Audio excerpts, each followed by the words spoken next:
సద్గురు జ్యోతిషాలయం నుండి 2026 మే నెలలో వార ఫలాలు 8వ తారీఖు నుండి మొదలు పెడితే 14 మే వరకు శుభాశుభ ఫలితాలు ఎలా ఉన్నాయి అనంటే, వేసవి ఎక్కువగా ఉంది. అగ్ని నక్షత్రం కూడా 4వ తారీఖు నుంచి స్టార్ట్ అయింది. ఎండ తాపడం చాలా తీవ్రంగా ఎలా ఉంది, ఎందుకంటే సూర్యుడు ఇంటికి కుజుడు వచ్చి స్థిరపడుతున్నాడు. మే 10వ తేదీ నుంచి కుజుడు మేషరాశిలో వచ్చి స్థిరపడతాడు. అలా స్థిరపడిన తర్వాత ఎండ చాలా తీవ్రంగా అవుతుంది. కత్తరి ఎండ ప్రారంభం అవుతుంది. కేతు భగవానుడు సింహరాశిలో ఉన్న కాలం అంటారు. ఈ గ్రహ సంయోగం 12 స్థానంలో ఉంది. ఈ సమయంలో చంద్రుడు అనురాధ నక్షత్రంలో తన ప్రయాణాన్ని ప్రారంభించి ధనిష్ట నక్షత్రంలో ముగిస్తాడు ఈ నెలంతా కూడా. జ్యోతిష్ శాస్త్రరీత్యా ద్వాదశ రాశిలో 5వ రాశి అయినటువంటి సింహరాశి మిత్రులారా, ఈ వారం మే 8, 2026 నుండి మే 14, 2026 వరకు ఈ వారం శుభాశుభ ఫలితాలు ఎలా ఉన్నాయంటే, పవర్, ప్రెషర్, పెర్ఫార్మెన్స్ ఈ మూడు కలిసి మీ స్థాయిని నిర్ణయించబోతున్నాయి. Are you ready or not? సూర్యుడు మీ రాశి అధిపతి ప్రభావం బలంగా ఉంది. గురువు మీకు సపోర్ట్ చేస్తున్నాడు. శని కొంత పరీక్ష పెడుతున్నాడు, ఎందుకంటే అష్టమ శనిగా ఉన్నాడు. లీడర్షిప్, రెస్పాన్సిబిలిటీ, రిజల్ట్ ఇదే మీ యొక్క ఓరియంటేషన్ అనుకోండి. వ్యాపార లీడర్షిప్ రోల్ వచ్చే అవకాశాలు బాగా ఉన్నాయి. కొత్త బాధ్యతలు మీ పైన పడతాయి. బిజినెస్ లో పెద్ద నిర్ణయం తీసుకోవాల్సి వస్తుంది. జాగ్రత్త పడండి. శని భగవానుడు ఇన్ఫ్లుయెన్స్ చేస్తూ ఉంటాడు, కానీ గురువు అనుకూలంగా ఉన్నాడు. మీ డిసిషన్ ఈ వారం మీకు చాలా కీలకం అని చెప్పొచ్చు. ఇన్కమ్ స్టేబుల్ గా ఉంటుంది, కానీ ఎక్స్పెన్సెస్ అతిగా ఉంటుంది. ప్రెస్టేజ్ కోసం అన్నెసరీ స్పెండింగ్ మాత్రం చేయకండి. ఈగో వల్ల చిన్న సమస్యలు రావచ్చు కుటుంబంలో. భార్య భర్తల దగ్గర, అన్నదమ్ముల దగ్గర ఈగో అందులో తీసేసేయండి. జస్ట్ గో టుగెదర్, బాగుంటారు. మీరు సాఫ్ట్ గా ఉంటే సమస్యలు తగ్గిపోతాయి. రెస్పెక్ట్ ఇవ్వండి, రెస్పెక్ట్ పొందండి. రాజకీయ నాయకులకు తీసుకుంటే మీ ప్రభావం పెరుగుతుంది, రికగ్నేషన్ వస్తుంది, పబ్లిక్ ఇమేజ్ ఇంప్రూవ్ అవుతుంది. ఈ సమయంలోనే నోరు అదుపులో పెట్టుకోవాలి. సూర్యుడు ముట్టుకోండి, అదే మంచిది మీకు. వ్యవసాయదారులు మంచి ఫలితాలు వచ్చే సూచనలు. లీడర్షిప్ తీసుకుంటే చాలా మంచిది అని కూడా తీసుకోవచ్చు. మీరు ఒక మంచి టెక్నాలజీని కూడా రైతులు ఉపయోగించుకునే అవకాశాలు ఉన్నాయి. కోర్టు కేసులు మీ మాట బలంగా ఉంటాయి, కాస్త ఆలస్యమయ్యే అవకాశాలు ఉన్నాయి. Share market medium gains, risk moderate గా తీసుకోండి, కానీ లాంగ్ టర్మ్ తీసుకోండి, షార్ట్ టర్మ్ వద్దు. విద్యార్థులు కాంపిటేటివ్ ఎగ్జామ్ కి మంచి సమయం. కొంచెం స్ట్రెస్ తీసుకొని గట్టిగా చదవండి, అన్ని బాగుంటారు. లీడర్షిప్ క్వాలిటీ కనిపిస్తుంది, మీరు టాప్ పెర్ఫార్మెన్సర్ గా అవుతారు. ఆరోగ్యం కొంచెం హార్ట్ కి సంబంధించి, బీపీకి సంబంధించిన ఇష్యూస్ కనబడుతున్నాయి, జాగ్రత్త అండి. స్ట్రెస్ కంట్రోల్ చేసుకోండి. ఇంకా ఆదివారం నాడు సూర్య భగవానికి అర్ఘ్యం మొదలండి. ఈ రాగి చెంబులో నీళ్లు తీసుకొని ఎడమ చేతిలో చెంబును పెట్టుకొని కుడి చేతిలో ఇట్లా గుంత పెట్టేసుకొని ఓం సూర్యాయ నమః భార్గవాయ నమః అని చెప్పి వదలండి. లేదా ఆదిత్యాయ సోమాయ మంగళాయ బుధాయ చ గురు శుక్ర శనిశ్చరాహవే కేతవే నమః 7 సార్లు నీళ్లు వదలండి. ఆదిత్య హృదయం చదవండి. గోమాతకు గడ్డి పెట్టండి.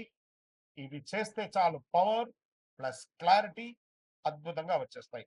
చాలా బాగుంటారు. అహంకారం తగ్గితే విజయాలు మీదే. సింహరాశి మిత్రులారా, విజయోస్తు. మీ యొక్క వ్యక్తిగత జాతకం తెలుసుకోవాలనుకుంటే మీ పరిసర ప్రాంతాల్లో ఉన్నటువంటి గురువుని సంప్రదించండి. లేదా గురుగారు మీ ద్వారానే మేము జాతకం తెలుసుకోవాలనుకుంటున్నామనంటే మీ పేరు, date of birth, time of birth, place of birth మా యొక్క డిస్ప్లేలో కనబడుతున్నటువంటి నంబర్కి వాట్సాప్ చేయండి, కాల్ చేయండి. మీ అపాయింట్మెంట్ ఫిక్స్ చేసుకోండి. విజయోస్తు. జ్యోతిష్ శాస్త్రం అనేది పడుతున్న వర్షానికి ఒక గొడుగు మాత్రమే, కానీ జ్యోతిష్యం జీవితం కాదు. మీరు మిమ్మల్ని నమ్మండి, మీ యొక్క ఇష్టదేవాన్ని కులదేవాన్ని నమ్మండి. విజయోస్తు. చంద్రమౌళి వెంకటేష్ శర్మ. శ్రీ నమః.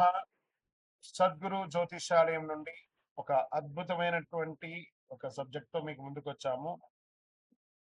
రానున్న జూన్ 2వ తారీఖున గురు పెయర్చి అంటారు, అంటే గురు అతిసారం. గురు ఎప్పుడైతే స్థానం మారుతాడో వాళ్ళ జీవితాలే మారుతాయి అంటారు. అలాంటి అద్భుతమైనటువంటి ఒక మహా అద్భుతం 2026 జూన్ 2వ తారీఖున గురువు మిథున రాశి నుంచి కర్కాటక రాశికి రాబోతున్నారు. ఈ రోజుని పండుగలాగా జరుపుకోవాల్సినటువంటి ఒక సమయం. అందరూ ప్రజలంతా కూడా సుఖ సంతోషాలతో ఫలితాలు కలిగే ఒక అద్భుతమైనటువంటి నిజం అన్నమాట ఈ యొక్క అతిసారం. కారణం ఏమంటే ఈ సంవత్సరం గురువే కర్కాటక రాశిని శాసించేవారుగాను, ఉచ్చ స్థితిని పొందుతున్నాడు కర్కాటక రాశిలో. సరే, ఉచ్చ స్థితి పొందినటువంటి గురువు ఏం చేస్తాడు? సాధారణంగానే గురువు వచ్చాడంటే, గురుబలం వచ్చిందంటే మంచి జరుగుతుందని ఒక పేరుంది. ఇక ప్రత్యేకించి ఉచ్చ స్థితి పొందినటువంటి గురువు ఏం చేస్తాడు? అందులోను గురు భగవానుడికి చాలా ఇష్టమైనటువంటి ఇల్లు కర్కాటక రాశి. అందుకే గురు చంద్ర యోగం, చంద్రుని యొక్క ఇల్లు. గురు చంద్ర యోగం ఏర్పడబోతుంది. ఈ సంవత్సరంలో ఎన్నో యోగాలు రావడానికి సిద్ధంగా ఉన్నాయి. Get ready. ప్రతి రాశిలోనూ గురు భగవానుడు ఆయన చక్రం తిప్పబోతున్నాడు. Get ready. రాశి ప్రకారం ఎవరు పాప ఫలితాల నుంచి బయటపడబోతున్నారు, ఎవరు యోగాన్ని పొందబోతున్నారంటే, వివాహం కాని వారికి వివాహం, పిల్లలు లేని వారికి పిల్లలు. గురు పేర్చండి మన ఇంట్లో జరిగే ఒక పెద్ద శుభకార్యం లాంటిది అనమాట. 12 రాసుల వారంతా ఈ గురు పేర్చలో ఎప్పుడు వస్తుందా అని ఎదురు చూస్తూ ఉన్నటువంటి సమయం. గురు పేర్చి అనేది గురు అతిసారం స్థానం మారే యొక్క అద్భుతమైనటువంటిది. 12 రాసుల వారంతా కూడా ఈ జ్యోతిష్ శాస్త్రంలో గురుబలం ఎప్పుడు వస్తుందయ్యా, మా అమ్మాయికి పెళ్లి చేయాలి, గురుబలం ఎప్పుడు వస్తుందండి, మా కుటుంబంలో సంతాన యోగం కావాలి, గురుబలం ఎప్పుడు వస్తుందండి, వ్యాపార ఉద్యోగం బాగుండాలి అని అడుగుతూ ఉంటారు ప్రతి ఒక్కళ్ళు కూడా జ్యోతిష్ శాస్త్రంని. వచ్చేసింది ఆ సమయం. అదే ప్రశ్న అందరికి ఎప్పుడు వస్తుంది ప్రశ్న ఉంది. గురు కటాక్షం ఉంటేనే పెళ్లి, సంతానం, ఇంట్లో జరిగే అన్ని శుభ కార్యక్రమాలు జరుగుతాయి. గురు భగవానుడు ఏం చేస్తారంటే ప్రతి సంవత్సరం ఒక రాశిలో ఒక సంవత్సరాన్ని గడుపుతాడు. ఒక్క సంవత్సర కాలం గడుపుతాడు ఒక్కొక్క రాశిలోనూ. గురు భగవానుడు ఈ సంవత్సరం మిథున రాశి నుండి కర్కాటక రాశికి జూన్ 2వ తారీఖున వచ్చి ఒక సంవత్సర కాలం అక్కడే ఉండి ఉచ్చ స్థితిని పొందుతాడు. ఎప్పుడు 3 దివ్య దృష్టిలు ఉంటాయి. ఎప్పుడు కూడా గురువుకి 3 దివ్య దృష్టిలు ఉంటాయి. గురు విషయానికి వస్తే ప్రత్యేకంగా చెప్పాలంటే మకర యాళి, కర్కాటక యాళి అని అంటారు. ఈ మకర యాళి అంటే వేదాల్లో దాచిపెట్టినటువంటి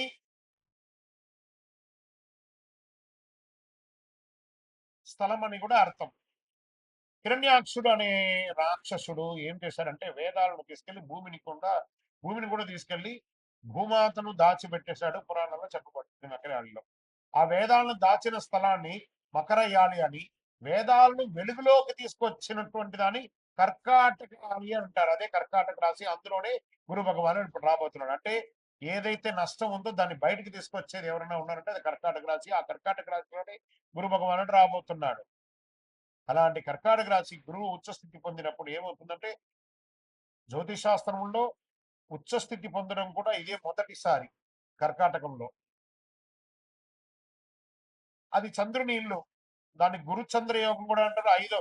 దీంట్లో 5వ దృష్టి వృశ్చిక రాశిని చూస్తున్నాడు. ఇక్కడ చెప్తున్నాను మళ్ళీ, నా హృదయంలో ఎడమ వైపు ఉన్నటువంటి వృశ్చిక రాశి మిత్రులారా, దిస్ ఈస్ ఫార్ యూ. 5లో గురువు వచ్చాడంటే ఇంకా యోగమే. యోగం అంటే యోగమే. ఇదేంది గురుగారు మీరేమో వృశ్చిక రాశికి చాలా బాగుంది అంటారు, మరి మాకేం కనబడట్లేదు.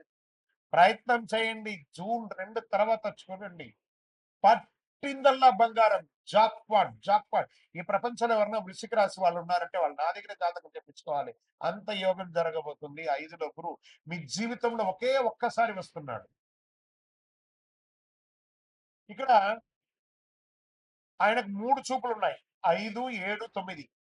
5వది యోగ దృష్టి, 7వది కళత్ర దృష్టి, 9వది భాగ్య దృష్టి అంటారు. ఇప్పుడు గురువు 5వ స్థానంలో వృశ్చిక రాశిని చూడగా అది కుజుని రాశి కాబట్టి కుజునిపై గురువు దృష్టి పడినప్పుడు దానికి గురుమంగళ యోగం. వృశ్చిక రాశికి ఏమొస్తుంది? గురుమంగళ యోగం అనే ఒక యోగం కూడా రాబోతుంది. ఓకే. ఈ సంవత్సరం ఆశ్వీజ మాసంలో కుజుడు కర్కాటకంలో నీచ స్థితిని పొందుతున్నాడు. కుజుడు నీచ స్థితిని పొందినప్పుడు ఉచ్చ స్థితిలో ఉన్న గురువు అక్కడే ఉంటాడు కాబట్టి ఇద్దరి కలయిక వల్ల నీచ భంగ రాజ యోగం అవుతుంది. ఇది ఈ సంవత్సరంలోనే జరుగుతుంది.